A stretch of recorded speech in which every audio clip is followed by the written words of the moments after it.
अच्छा, बस वालों का काम चला तो आप जानते हैं कहीं ना कहीं होटलों के भी रुकते हैं, होटल वालों का काम चला। अच्छा, तीर्थ पर जितने लोग हैं तीर्थ वालों का भी काम चला। बोलो हरे कृष्ण हरे कृष्ण। आपसे निवेदन करूं, आपसे प्रार्थना करूं, एक कथा की वजह से अब कपड़ा भी कथा में चाहिए, कपड़े वाले का काम चला। कथा के बीच में सोना चांदी भी चाहिए, सुनियार का काम भी चला। कथा के बीच में फल चाहिए, फल वालों का काम चला। अच्छा, कथा के बीच में मिठाई भी चाहिए, हलवाइयों का काम चला। और देवियों आप श्रेय पावनानां च पावनम् श्री कृष्ण प्राप्ते करम सश्वत साधनम तद्वद। महाराज, श्रेष्ठों में भी जो परम श्रेष्ठ हो, पावनों में भी जो परम पावन है, ऐसे भगवान जी को प्राप्त करने के श्रेष्ठ साधन की कथा हमें सुनाएं। ऐसी कथा सुनाना जिससे भगवान की प्राप्ति है। आप भी जोड़ो हाथ और बोलो मेरे साथ, बोलो हे प्रभु हमें भी ऐसी कथा सुनाना जिससे हमें भगवान जी की प्राप्ति हो। हे प्रभु, हे मालिक, ऐसी कृपा करना जिससे हमें परमात्मा मिल जाए। बोलिए हरे कृष्ण हरे कृष्ण हरे कृष्ण।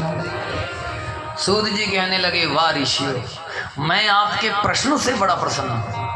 आप लोगों ने पूरे संसार के कल्याण के लिए प्रश्न किया है।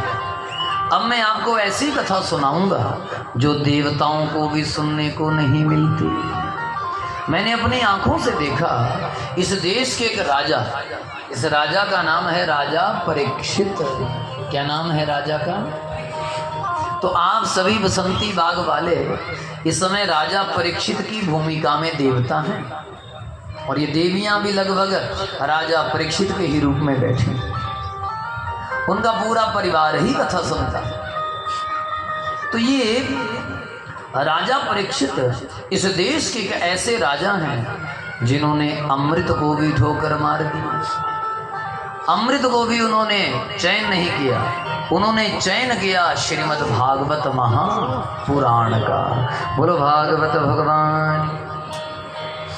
हुआ यूं, राजा को श्राप हुआ। गंगा के तट पर राजा बैठे हैं।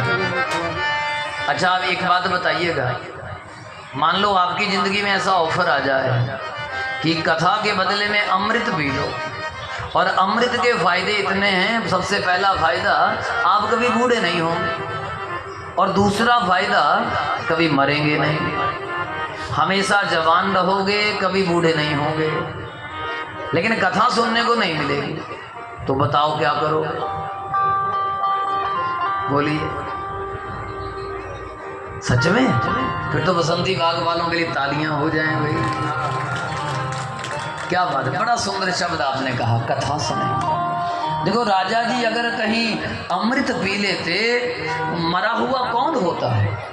को अमृत, मरा हुआ वो है जिसका कोई नाम नहीं जानता। कौन मृत है? अरे जिसके नाम को कोई जानता ही नहीं, वो मरा हुआ होता है। अरे राजा परीक्षित का नाम तो सारी दुनिया जानती है, जगह जगह राजा जी के नाम के चर्चे हो रहे हैं। आपसे निवेदन करूं, जिस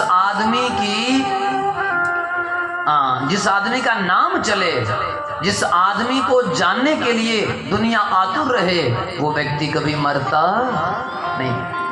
5000 साल पहले राजा हुए और आज दिन तक राजा जी का नाम चल रहा है।